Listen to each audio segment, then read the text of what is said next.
Chapter 12. New Cars, Ice Cream, Cheerios, Swimming Holes and Billy Goats. I take a bribe and we start to church. Walter James Hogan and Julia McElfresh were married in 1938 at Trenton, Missouri. Shortly after the marriage, he and his dad Pete Hogan built a brick home on lot number 51. 3,808 watt, he worked for Pittsburgh Glass Company, and later worked for the Artesian Ice and Cold Storage Company, where he remained the rest of his working life. Their son Gary Wayne was born March 27, 1940. September 20, 1939, Lloyd Jackson bought lot number 40. It was about halfway up the hill on the West Road next to Meister's. He had two sons, Lloyd Jr., who was 2 years older than me, and Chuck, who was a year older than me. Chuck and I were friends and used to walk to school together. Robert and Evelyn O'Neill bought Lot 4 from Robert A. Teichman in 1939. It was the first house on the right as you entered EARL off of Lake Boulevard. They had a son, Bobby, who was the same age as my brother Jerry. They played together quite often. In the summer of 1939, business was picking up at the foundry and things were going well for Dad. Much to our delight, he decided to buy a newer car. He contacted a car dealer and a salesman was sent to give a demonstration ride. Back then, after several years of famine in the auto industry, they would actually drive to your home and give you a demonstration ride and sales pitch. My brothers and I could hardly wait.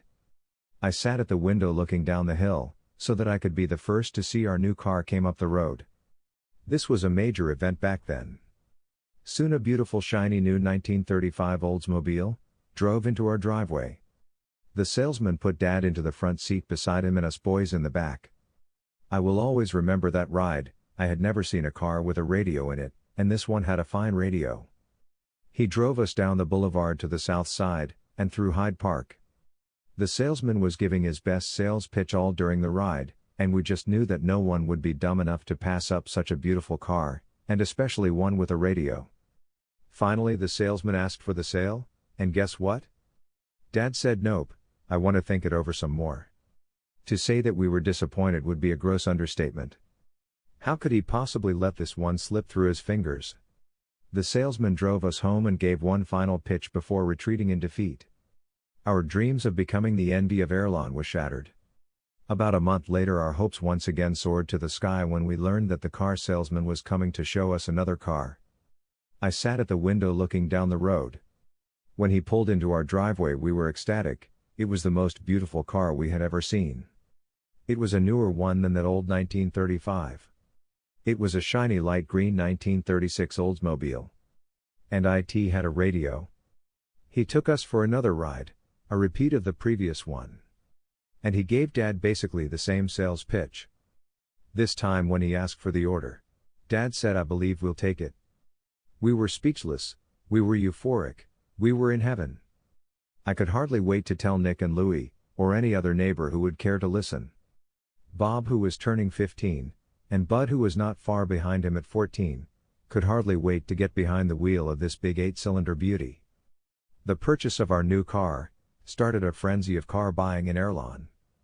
Hyde Smith bought a new, dark green 1936 Buick, and Blue Sadler also got a new, light green 1936 Buick. Marvin Hughes decided to be different, he got himself a 1934 maroon Pontiac. I'm not sure if anyone else got one at that time, but the neighborhood was inundated with General Motors products. A big seller that came out in about 1939 was the Cheerio. It was ice cream on a stick, coated with chocolate. They were marketed by kids who were entrepreneurs. The Cheerio salesman in EARL was a boy about Bud's age, Leroy Gucan. He paid 40 cents a dozen for them and sold them for 60 cents each, making a net profit of 20 cents each. They were packed in dry ice, and he carried them on the handlebar basket of his bicycle. They sure did taste cold on a hot summer day. When we heard Leroy coming down the road yelling, "Ice cream chair OOOOOS, 5 cents a nickel," we would really start scratching for pop bottles, milk bottles, or begging Mom for a nickel. Leroy always impressed me, because he was an officer in the ROTC, Reserve Officers Training Corps, at Benton High. I would see him marching up the East EARL Road on his way home from school. He would be all decked out in his uniform. We always referred to the East Road as the back road. I suppose because it was to the back of our house. America was gearing up for the war, many thought it was inevitable. We had started producing and shipping war materials to England. Our nation was finally coming out of a decade of suffering, but would soon enter into a time of much greater suffering. A swimming hole that we frequented as kids was where the Whitehead Creek crossed under the boulevard near South Park.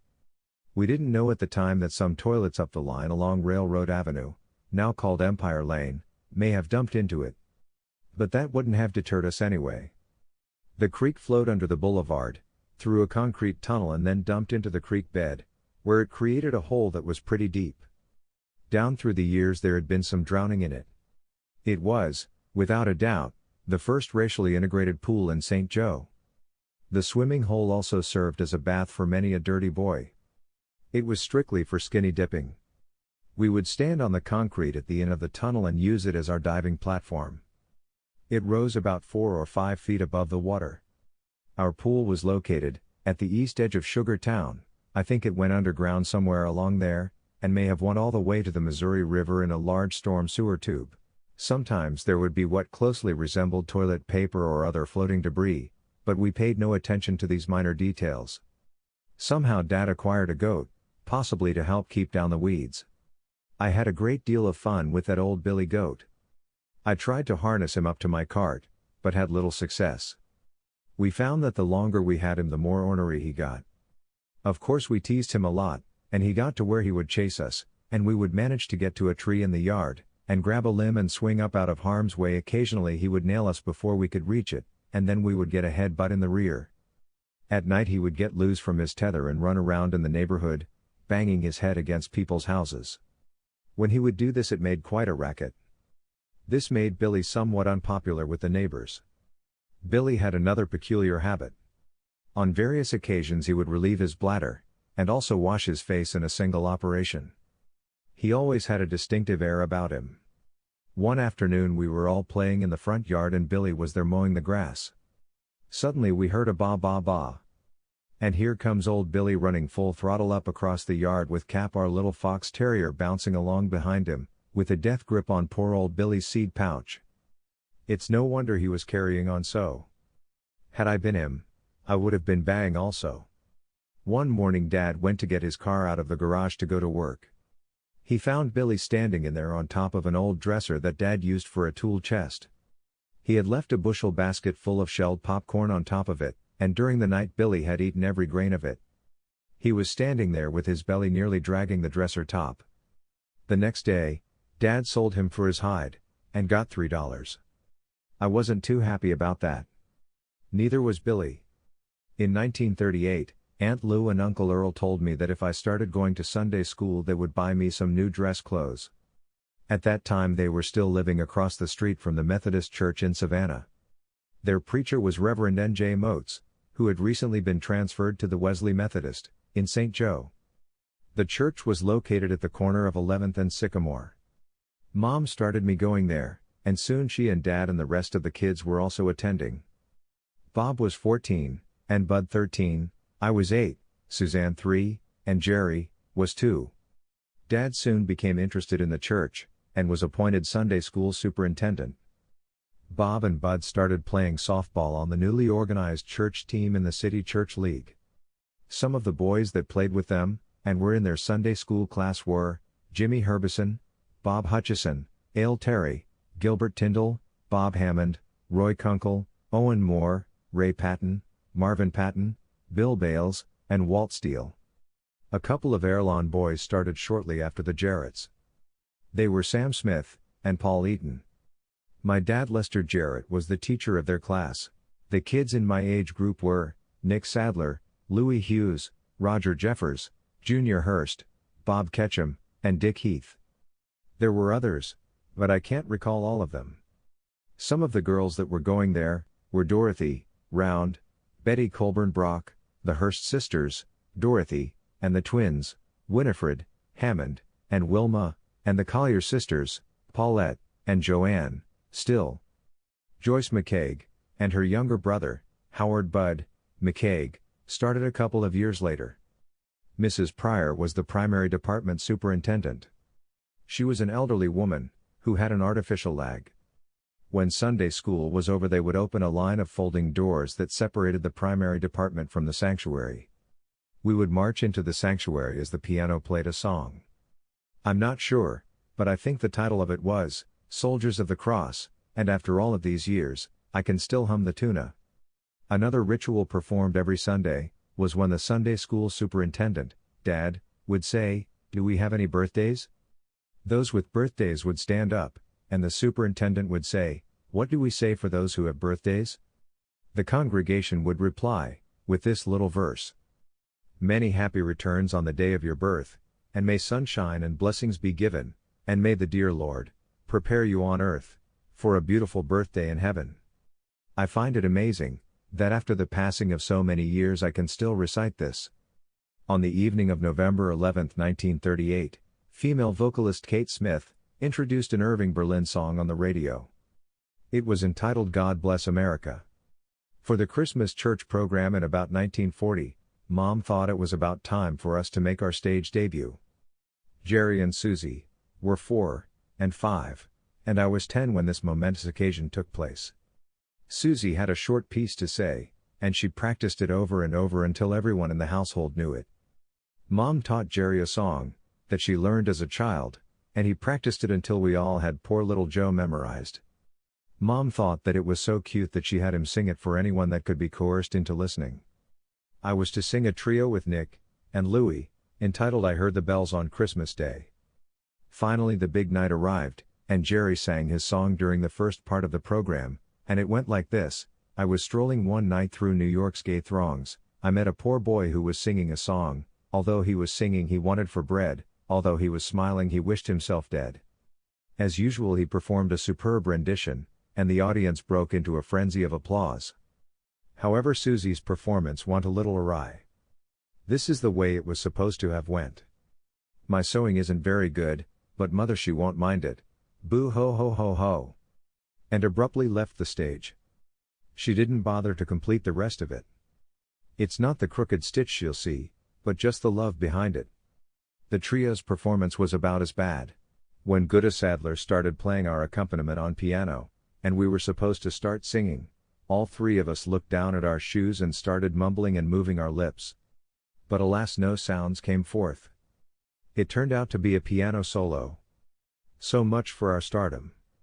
The first thing that little brother Jerry did when we were in the old 36, Olds heading home, was to recite Susie's poem, and when he came to the part where she cried, he mimicked her boo-hooing, and of course that got her started again.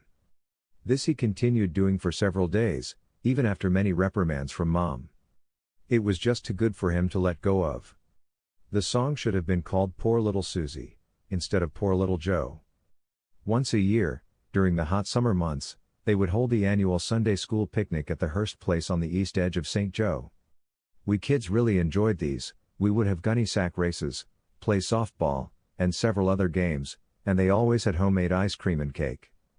Back when we were kids, those were sure fun times and life was simple, and we thought it would always be that way. On Monday, January 9, 1939, my cousin Geneva Jimmy Smith married Meredith Bud Nelson. The wedding took place in Omaha, Nebraska. I was never aware of the Depression, except when grown-ups would occasionally talk about it. I was born while it was in progress, and therefore I had nothing to compare it to. I did realize that there were rich people who went to the toilet in the house, and some even went uptown to the Robidoux Hotel to eat. We always had plenty of food and warm shelter, except when Dad and I slept in the UN heated sun porch, and the Thunder mug that we kept under the bed would have ice on it the next morning. I'd say that we would be considered poor by today's standards, but back then everyone in our social circle seemed about the same as one another. There were a few people who by our standards were rich, such as Aunt Lou and Uncle Earl, and Cousin Irma and her husband Dr. Ruway. Also a couple of my schoolmates, Bill Clark and Bill Sherman, seemed rich by our standards.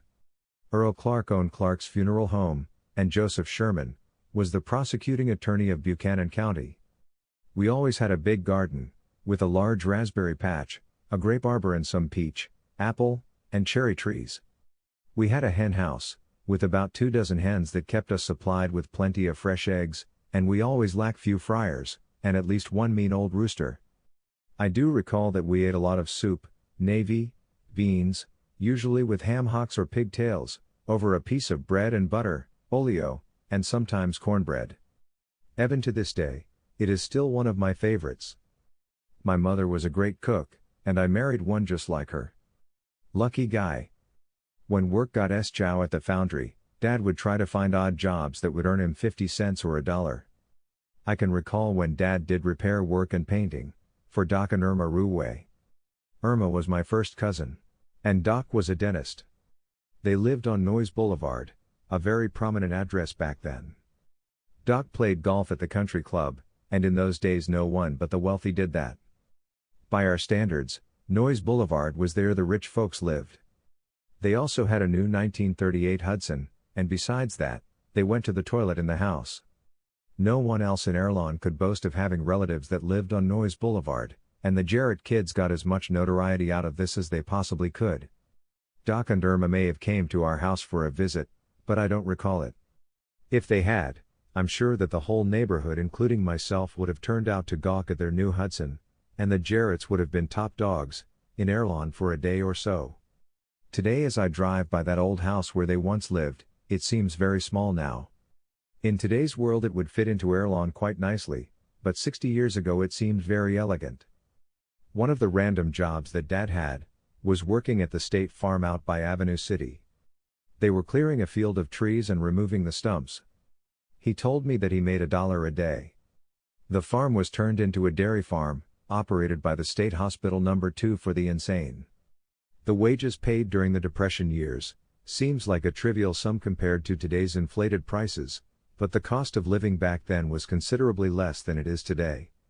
One could buy a sirloin T-bone steak for 25 cents, and a pound of pork loin roast for 50 cents, 5 large bars of soap, for 1.5, a larger than today's candy bar for 5 cents, a hamburger for 10 cents, and a hot dog for 5 cents, a pack of cigarettes for 11 cents, gasoline for 11 a gallon, and a new deluxe Ford Club Coupe for $750. The Great Depression had dragged on for nearly a decade, but the end was in sight, although it would not end in a way that anyone wanted or expected. On Friday, September 1, 1939, Adolf Hitler's Nazi German shock troops stormed across the border into Poland, crushing everyone and everything in its path. 3 days later, England and France declared war on Germany, signaling the beginning of World War II. I can recall the grown-ups talking about how soon it would be before we became involved in it, about how soon it would be before we became involved in it, about how soon it would be before we became involved